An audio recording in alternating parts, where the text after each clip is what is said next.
Welcome back, Gothamites. If you're new here, hi.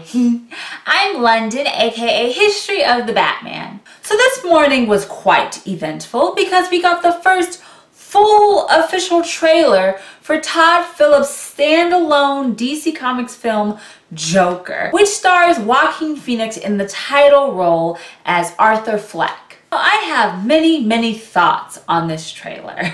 Really, we had no idea about what the story is going to be. And a couple months ago, I actually did a video when we first got the picture of Arthur Fleck and the picture of him as the Joker for the first time. I did a video discussing which comic book origins could they possibly use for this Joker film. So I will link that in the description below if you're interested. Some of you guys on Instagram and on Twitter and different things on History of the Batman's interweb community, which you should definitely go and follow if you haven't, asked me what are my thoughts on this trailer. So this is what this video is. For this video, I'm just going to briefly break down the trailer and see what themes that I picked up and what influences from either comics or other people or characters that we see within Joaquin Phoenix's portrayal of Joker, the look of Gotham, just everything, and just kind of get a feel of what to expect on October 4th when this movie hits theaters. Before we dive into the mad world of the Joker, why don't you subscribe to this channel and become a part of this wonderful Gothamite community? It's fun, I promise. First of all, I think the best way to start this is to look at the 2 minutes and 30 seconds of this trailer and see if we see any of the other live action Jokers within Phoenix's portrayal. And I kind of want to say no, which I'm so pleased about. It seems like it is a very unique portrayal of this classic character, and it kind of dives deeper into just this madman that just wants to start chaos. We have Cesar Romero, who was a Joker in the Batman 66 series, which this is one of my favorite shirts. It's actually a Joker that represents the 50s, and they threw a Harley in there, and it's one of my favorite shirts. I got it from Hot Topic, so thank you, Hot Topic, because I love it.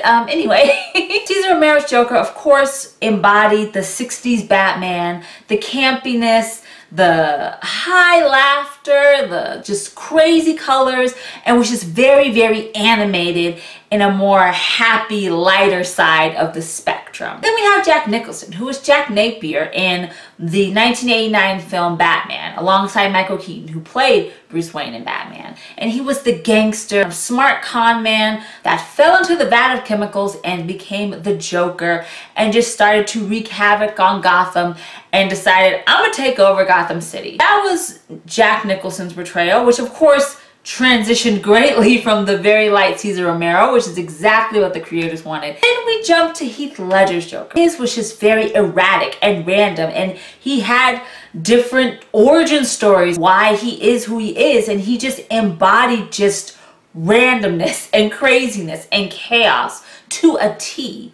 And there wasn't an exact formula for him. I know there are tons of conspiracy theories about Heath Ledger's Joker, which I've actually done a video of. So in the description, I will put that as well. If you're curious as to how other people try to interpret Heath Ledger's portrayal of Joker in a more constructive manner than just him being a crazy guy running around Gotham and doing crazy things, which that's the Joker I like. Then we have Jared Leto's Joker, who was on the very gangster side, but in a different light. It was kind of a more punk aesthetic within the Suicide Squad 2016 film. He had his own interpretation of the character. I know people have their opinion about Jared Leto's Joker, but it was another way of seeing that character that we hadn't seen before on the live action screen. Then we come to Joaquin Phoenix's Joker, and his character is Arthur Fleck.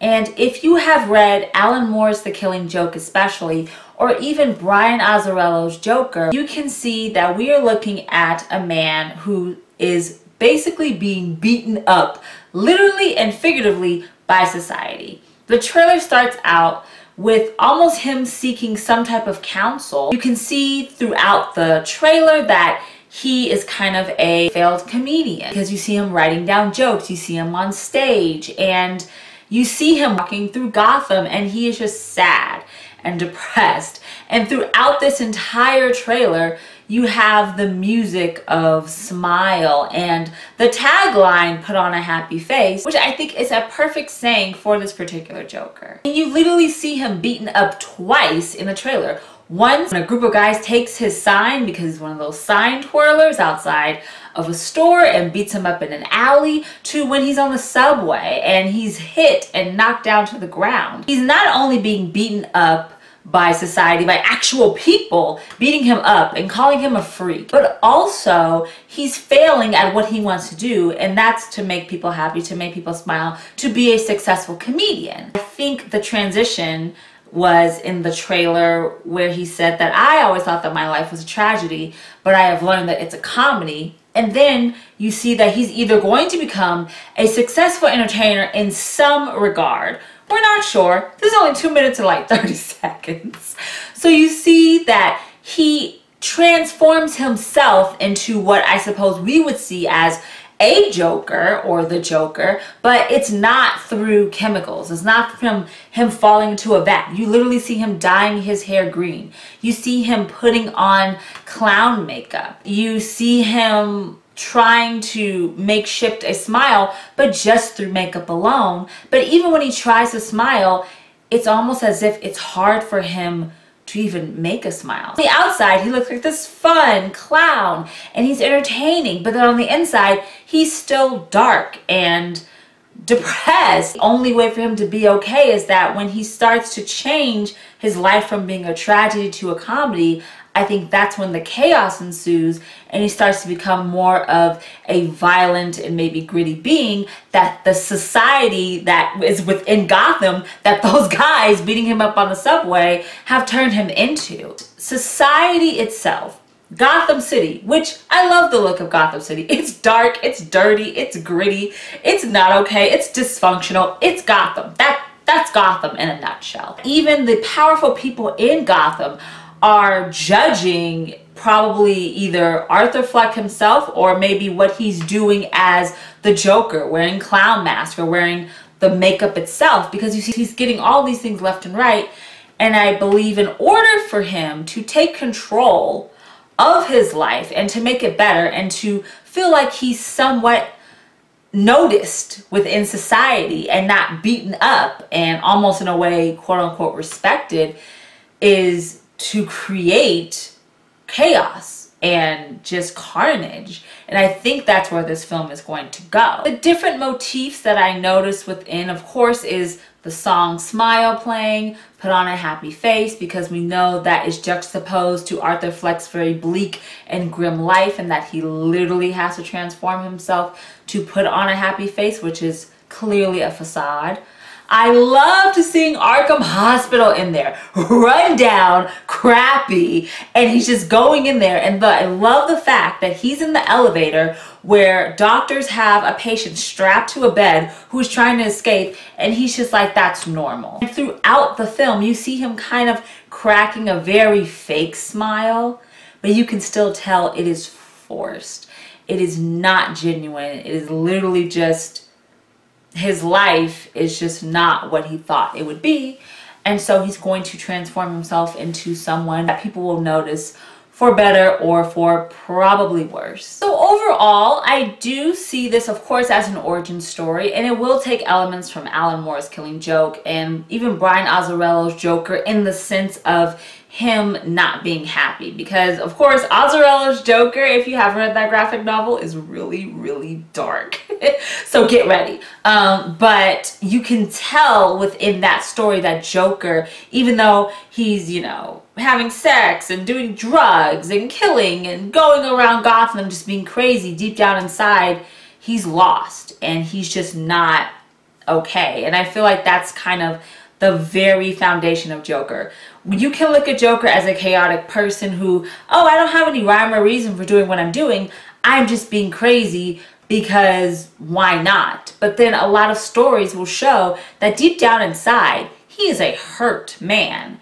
And I think that's represented in Joaquin Phoenix's Arthur Fleck and how society has kind of broken him down. So we'll not only see some comic influences, obviously, But also I think Phoenix is going to bring in a new perspective of the Joker that shows him as first really a man, and him in Gotham and what he's going through and what he's trying to do as just a regular person.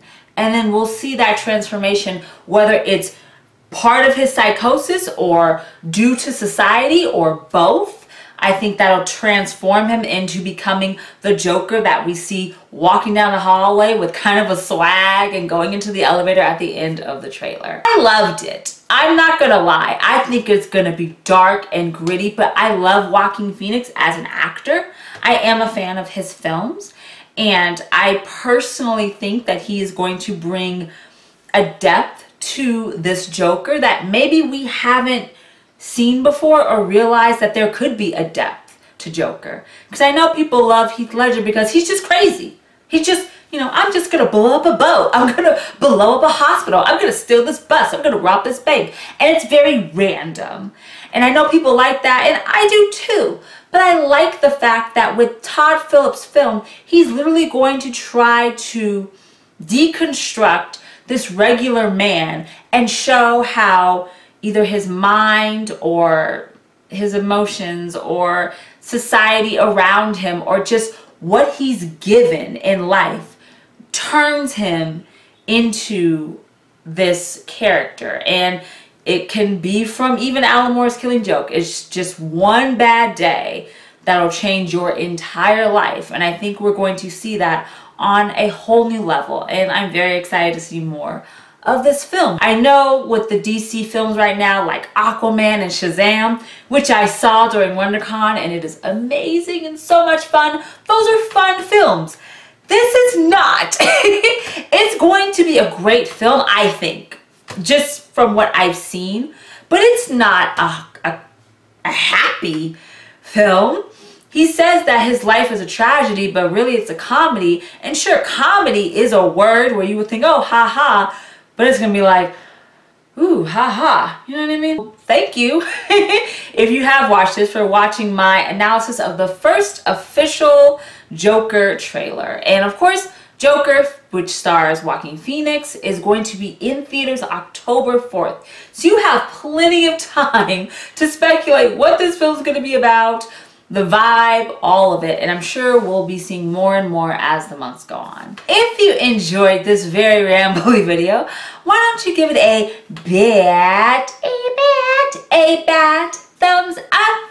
As always, all of my social media is linked in the description below, so why don't you give it a follow and become a Gothamite. My last 3 videos are all about WonderCon. This past weekend, I have my Batman 80th anniversary interviews with writer Tom King and artist Dustin Nguyen.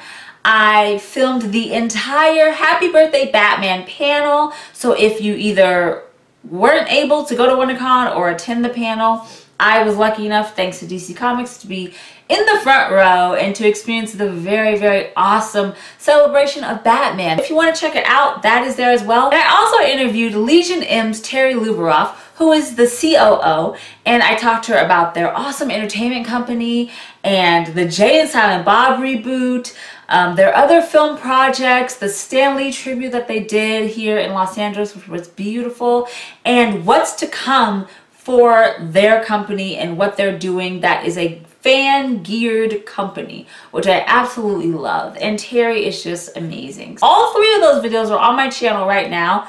I'll have them in the description below if you just want to go click and check them out. They were very fun. I had a very fun WonderCon weekend, and I said in another video, but if I did see you or you saw me, you came up to me and we took a selfie or we chatted about Batman briefly, I just want to say thank you so much for all of the kind words. You guys are always so sweet when I see you in person. I'm telling you, I know the internet sucks sometimes. You can meet bad people, but usually in person, I really haven't had a bad experience. And you guys just are really sweet. So I want to say thank you for supporting me, whether you watch the videos, listen to the podcast, follow me on Instagram, Twitter, wherever. I appreciate all of it. So I just want to say thank you so much for your support. And of course, please subscribe to this channel and become a part of this awesome Batman community. It would mean so, so much to me. Speaking of Killing Joke really quick, after I interviewed Dustin Nguyen, he gave me several beautiful Batman prints But this one in particular, since we briefly talked about the Killing Joke or mentioned it within this review of the Joker trailer, this is actually the background. This picture has been the background on my phone for years. Literally, I have not changed it. It's perfect. So thank you, Dustin, if you're watching this, for all of the art and for letting me interview you at your booth in Artist Alley, like we talked about. Baby steps. Thank you guys so much for watching, and we will have more history of the Batman soon right here on YouTube. Remember, Gothamites, all about peace, love, and Batman. Bye.